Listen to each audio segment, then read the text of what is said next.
ದೆಹಲಿ ಸಾಮ್ರಾಜ್ಯಗಳು ಕುಸಿದ ನಗರ, ಸರ್ಕಾರಗಳು ಹುಟ್ಟಿದ ನಗರ, ವಿಪ್ಲವಗಳು ಘೋಷಣೆಗಳಿಂದ ಬೆಂಕಿಯಾಗಿದ್ದ ನಗರ. ಅದೇ ದೆಹಲಿಯಲ್ಲಿ ಮತ್ತೆ ಒಂದು ಹೊಸ ಘೋಷಣೆ ಮೊಳಗ್ತಾ ಇದೆ. ಆ ಘೋಷಣೆ ಯಾವ ಸಾಂಪ್ರದಾಯಿಕ ರಾಜಕೀಯ ಪಕ್ಷದಲ್ಲ, ಯಾವ ಹಳೆಯ ತತ್ವಶಾಸ್ತ್ರದ್ದೂ ಅಲ್ಲ. ಆ ಘೋಷಣೆ ಒಂದು ಹೊಸ ತಲೆಮಾರಿನದ್ದು. ಮೊಬೈಲ್ ಕೈಯಲ್ಲಿ ಬೆಳೆದ ಮೀಮ್ಸ್ ಮೂಲಕ ರಾಜಕೀಯ ಅರ್ಥ ಮಾಡಿಕೊಂಡ, ರೀಲ್ಗಳಲ್ಲಿ ಕೋಪ ಹೊರಹಾಕಿದ, ಈಗ ಬೀದಿಗೆ ಇಳಿದಿರುವ ಭಾರತದ ಹೊಸ ಪೀಳಿಗೆಯದ್ದು. Cockroach Janata party. ಹೆಸರೇ ವಿಚಿತ್ರ, ಹೆಸರೇ ವ್ಯಂಗ್ಯ. ಆದರೆ ಆ ಹೆಸರಿನ ಹಿಂದೆ ಅಡಗಿರುವ ಆಕ್ರೋಶ ಸಾಮಾನ್ಯದಲ್ಲ. ಸಾಮಾಜಿಕ ಜಾಲತಾಣಗಳಲ್ಲಿ ಕೆಲ ತಿಂಗಳುಗಳ ಹಿಂದೆ ಹುಟ್ಕೊಂಡ ಈ ಚಳುವಳಿ ಇಂದು ದೇಶದ ರಾಜಕೀಯ ವಲಯವನ್ನೇ ಬೆಚ್ಚಿ ಬೀಳಿಸಿದೆ. ಅದರ ಸಂಸ್ಥಾಪಕ ಅಭಿಜಿತ್ ದೀಪ್ಗೆ ಭಾರತಕ್ಕೆ ಕಾಲಿಟ್ಟ ಕ್ಷಣದಿಂದಲೇ ದೆಹಲಿಯ ರಾಜಕೀಯ ಉಷ್ಣಾಂಶ ಏರತೊಡಗಿದೆ. ವಿಮಾನ ನಿಲ್ದಾಣದ ಹೊರಗೆ ಯುವಕರ ಗುಂಪು, ಸಿಸ್ಟಮ್ ಚೇಂಜ್ ಬೇಕು, ಪರೀಕ್ಷಾ ಮಾಫಿಯಾ ಡೌನ್, ಭವಿಷ್ಯ ಕದಿಯುವವರನ್ನ ಕೆಳಗಿಳಿಸಿ ಎಂಬ ಘೋಷಣೆಗಳು ಅಲ್ಲಿ ಮೊಳಗತೊಡಗಿದವು. ಅದು ಕೇವಲ ಒಬ್ಬ ವ್ಯಕ್ತಿಗೆ ನೀಡಿದ ಸ್ವಾಗತ ಅಲ್ಲ, ಅದು ದಿಕ್ಕುತೋಚದ ಯುವಜನರ ಕೋಪಕ್ಕೆ ಸಿಕ್ಕಿದ ಮುಖ. ಇಂದು ದೆಹಲಿಯ ಜಂತರ್ ಮಂತರ್ನಲ್ಲಿ ನಡೆದ ಪ್ರತಿಭಟನೆ ಕೇವಲ ಒಂದು ರಾಜಕೀಯ ಕಾರ್ಯಕ್ರಮ ಅಲ್ಲ, ಅದು ಭಾರತದ ಶಿಕ್ಷಣ ವ್ಯವಸ್ಥೆಯ ವಿರುದ್ಧದ ಸಾರ್ವಜನಿಕ ಚಾರ್ಜ್ ಶೀಟ್. ಪ್ರಶ್ನೆ ಪತ್ರಿಕೆ ಸೋರಿಕೆ, ಪರೀಕ್ಷಾ ಅಕ್ರಮ, ನೌಕರಿಗಾಗಿ ವರ್ಷಗಳ ಕಾಲ ಓದಿದ ವಿದ್ಯಾರ್ಥಿಗಳ ಕನಸುಗಳ ಹತ್ಯೆ, ಕೋಟ್ಯಂತರ ಕುಟುಂಬಗಳ ಭವಿಷ್ಯವನ್ನ ಮಾರುಕಟ್ಟೆಯ ವಸ್ತುವಿನಂತೆ ಮಾರಾಟ ಮಾಡುತ್ತಿರುವ ವ್ಯವಸ್ಥೆಯ ವಿರುದ್ಧದ ಸಿಡಿಲು. ಇಲ್ಲಿ ಪ್ರಶ್ನೆ ಕೇವಲ ಒಂದು ಪರೀಕ್ಷೆಯದ್ದಲ್ಲ, ಇಲ್ಲಿರುವ ಪ್ರಶ್ನೆಗಳು ಒಂದು ಸಂಪೂರ್ಣ ತಲೆಮಾರಿನದಾಗಿದೆ. ದೇಶದ ಯುವಕರು ಇಂದು ಕೇಳುತ್ತಿರುವ ಪ್ರಶ್ನೆ ತುಂಬಾ ಸರಳ. ನಾವು ಓದಿದ್ದು ಯಾಕೆ? ನಮ್ಮ ರಾತ್ರಿ ನಿದ್ರೆಗಳ ಬೆಲೆ ಏನು? ನಮ್ಮ ಕನಸುಗಳ ಬೆಲೆ ಪ್ರಶ್ನೆ ಪತ್ರಿಕೆಗೆ ಸೋರಿಕೆಯಷ್ಟೇನಾ? ಈ ಪ್ರಶ್ನೆಗಳಿಗೆ ಉತ್ತರ ಕೇಳಲು ಸಾವಿರಾರು ಯುವಕರು ದೆಹಲಿಗೆ ಬಂದಿದ್ದಾರೆ.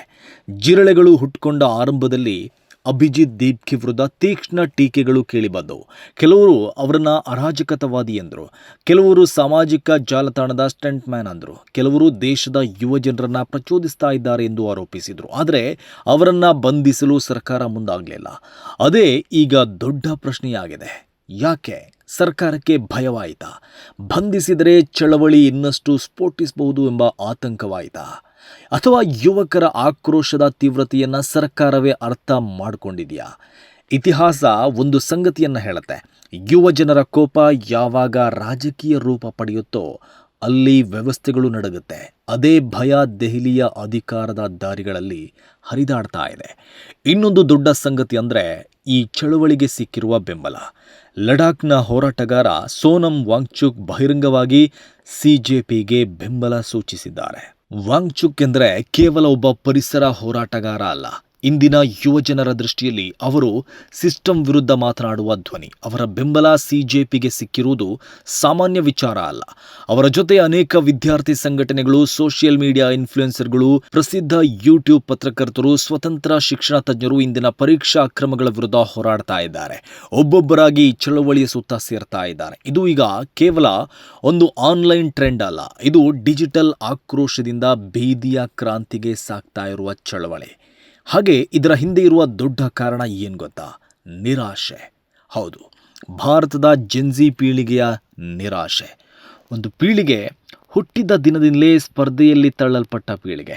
LKGಯಿಂದ ಕೋಚಿಂಗ್, ಸ್ಕೂಲ್ನಲ್ಲಿ ರ್ಯಾಂಕ್ ಒತ್ತಡ, ಕಾಲೇಜಿನಲ್ಲಿ ಪ್ಲೇಸ್ಮೆಂಟ್ ಆತಂಕ, ನೌಕರಿಗಾಗಿ ಲಕ್ಷಾಂತರ ಅಭ್ಯರ್ಥಿಗಳ ನಡುವೆ ಯುದ್ಧ, ಅದರ ಮೇಲೂ ಪರೀಕ್ಷಾ ಅಕ್ರಮ, ಪೇಪರ್ ಲೀಕ್, ನೇಮಕಾತಿ ಹಗರಣ, ರಾಜಕೀಯ ಪ್ರಭಾವ, ಹಣವಿದ್ದವರಿಗೆ ಮಾತ್ರ ಅವಕಾಶ, ಮತ್ತೆ ಸಾಮಾನ್ಯ ವಿದ್ಯಾರ್ಥಿಗೆ ನಿರಾಸೆ. ಈ ದೇಶದ ಯುವಕರು ಈಗ ಕೇವಲ ಉದ್ಯೋಗ ಕೇಳ್ತಾ ಇಲ್ಲ, ಅವರು ನ್ಯಾಯ ಕೇಳ್ತಾ ಇದ್ದಾರೆ, ಅವರು ಗೌರವ ಕೇಳ್ತಾ ಇದ್ದಾರೆ, ಅವರು ನಮ್ಮ ಭವಿಷ್ಯವನ್ನು ಮಾರಬೇಡಿ ಎಂದು ಕೂಗ್ತಾ ಇದ್ದಾರೆ. ಇದೇ ಕಾರಣಕ್ಕೆ ಹಲವರು ಇದನ್ನು ಭಾರತದ ಜೆನ್ಜಿ ರಾಜಕೀಯ ಸ್ಫೋಟ ಎಂದು ಕರೀತಾ ಇದ್ದಾರೆ. ಹಳೆಯ ರಾಜಕೀಯ ಪಕ್ಷಗಳು ಜಾತಿ, ಧರ್ಮ, ಭಾಷೆ, ಪ್ರಾಂತ್ಯದ ಮೇಲೆ ರಾಜಕೀಯ ಮಾಡ್ತಾ ಇದ್ರೆ, ಈ ಹೊಸ ತಲೆಮಾರಿನ ರಾಜಕೀಯ ಬೇರೆ ವಿಷಯಗಳ ಬಗ್ಗೆ ಮಾತಾಡ್ತಾ ಇದೆ. ಶಿಕ್ಷಣ, ಉದ್ಯೋಗ, ಮೆಂಟಲ್ ಹೆಲ್ತ್, ಆರ್ಥಿಕ ಸಮಾನತೆ, ಡಿಜಿಟಲ್ ಸೆನ್ಸಾರ್, ಸಿಸ್ಟಮ್ ಫೈಲ್ಯೂರ್. ಇದು ಸಂಪೂರ್ಣ ಹೊಸ ಭಾಷೆ, ಇದು ಹೊಸ ರಾಜಕೀಯ ವ್ಯಾಕರಣ. ಹೌದು, CJP ಇನ್ನೂ ದೊಡ್ಡ ರಾಜಕೀಯ ಪಕ್ಷ ಅಲ್ಲ. ಅವರಿಗೆ ರಾಜ್ಯಗಳಲ್ಲಿ ಸಂಘಟನೆಗಳೆಲ್ಲ, ಸಂಸತ್ತಿನಲ್ಲಿ ಸ್ಥಾನಗಳಿಲ್ಲ. ಆದರೆ ಇತಿಹಾಸ ಹೇಳುವುದೇನೆಂದರೆ, ಎಲ್ಲ ದೊಡ್ಡ ಚಳುವಳಿಗಳು ಮೊದಲು ಹಾಸ್ಯದ ವಿಷಯವಾಗಿದ್ದು.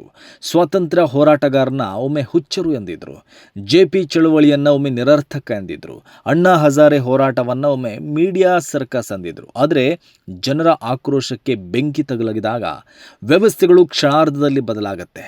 ಇದೀಗ ಪ್ರಶ್ನೆ ಏನೆಂದರೆ, ಭಾರತದಲ್ಲಿ ಅದೇ ಕ್ಷಣ ಸಮೀಪಿಸ್ತಾ ಇದೆಯಾ? ಸಾಮಾಜಿಕ ಜಾಲತಾಣಗಳಲ್ಲಿ ಕೋಟಿ ಕೋಟಿ ವೀಕ್ಷಣೆ ಪಡೀತಾ ಇರುವ CJPಯ ವಿಡಿಯೋಗಳು ಈಗ ಕೇವಲ ಮನೋರಂಜನೆ ಅಲ್ಲ, ಅವು ರಾಜಕೀಯ ಅಸ್ತ್ರಗಳಾಗ್ತಾ ಇದೆ. ಮೀಮ್ಸ್ ಈಗ ವ್ಯಂಗ್ಯ ಮಾತ್ರ ಅಲ್ಲ, ಅವು ಸರ್ಕಾರದ ವಿರುದ್ಧದ ಡಿಜಿಟಲ್ ಪೋಸ್ಟರ್ಗಳು.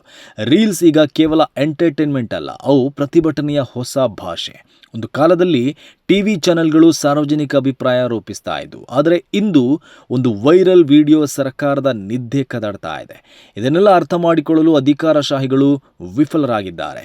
ಇದು ಹಳೆಯ ಕಾಲದ ರಾಜಕೀಯ ಅಲ್ಲ. ಇಲ್ಲಿ ಯುವಕರು ನಾಯಕನನ್ನು ಹುಡುಕುವುದಿಲ್ಲ, ಅವರು ಕಾರಣ ಹುಡುಕ್ತಾರೆ.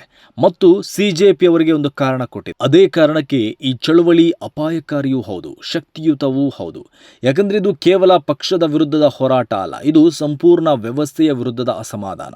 ಇಂದು ದೆಹಲಿಯಲ್ಲಿ ಮೊಳಗ್ತಾ ಇರುವ ಘೋಷಣೆಗಳನ್ನು ಹಲವರು ಲೈಟಾಗಿ ತೆಗೆದುಕೊಳ್ಳಬಹುದು, ಆದರೆ ಇತಿಹಾಸದ ದೊಡ್ಡ ಬದಲಾವಣೆಗಳು ಯಾವಾಗಲೂ ಚಿಕ್ಕ ಘೋಷಣೆಗಳಿಂದಲೇ ಆರಂಭವಾಗಿದೆ.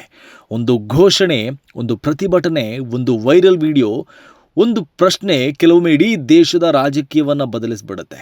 ಈಗ ದೇಶದ ಅಧಿಕಾರ ಕೇಂದ್ರಕ್ಕೆ ಕೇಳಿಬರ್ತಿರುವ ಪ್ರಶ್ನೆ ಒಂದೇ: ಯುವ ಜನರನ್ನ ಇನ್ನೆಷ್ಟು ಕಾಲ ನಿರ್ಲಕ್ಷಿಸ್ತಾ ಇರಿ? ಈಗ ದೇಶದ ಅಧಿಕಾರ ಕೇಂದ್ರಕ್ಕೆ ಕೇಳಿಬರ್ತಾ ಇರುವ ಪ್ರಶ್ನೆ ಒಂದೇ: ಯುವ ಜನರನ್ನ ಇನ್ನೆಷ್ಟು ಕಾಲ ನಿರ್ಲಕ್ಷಿಸ್ತೀರಿ?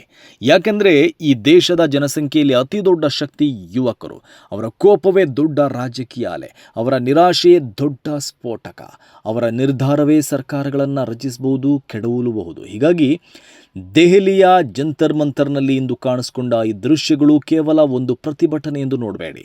ಇದು ಭವಿಷ್ಯದ ಭಾರತದ ಟ್ರೇಲರ್ ಆಗಿರಬಹುದು, ಇದು ಡಿಜಿಟಲ್ ಯುಗದ ರಾಜಕೀಯ ಆರಂಭ ಆಗಿರಬಹುದು, ಇದು ಜೆನ್ಜಿ ಭಾರತದ ಮೊದಲ ದೊಡ್ಡ ಎಚ್ಚರಿಕೆಯ ಗಂಟೆಯಾಗಿರಬಹುದು, ಜೆನ್ಜಿ ಕ್ರಾಂತಿಗೆ ಮುನ್ನುಡಿಯಾಗಲೂಬಹುದು. ಒಂದು ವೇಳೆ ಈ ಕೋಪ ದೇಶದ ಮೂಲೆ ಮೂಲೆಗೂ ಹರಡಿದರೆ ಅದು ಕೇವಲ ಸಚಿವರ ರಾಜೀನಾಮೆಯಲ್ಲಿ ನಿಲ್ಲುವುದಿಲ್ಲ, ಅದು ಭಾರತದ ರಾಜಕೀಯ ಭಾಷೆಯನ್ನೇ ಬದಲಿಸಬಹುದು. ಇತಿಹಾಸದ ಪುಸ್ತಕಗಳಲ್ಲಿ ಒಂದು ಹೊಸ ಅಧ್ಯಾಯ ಬರೆಯಬಹುದು.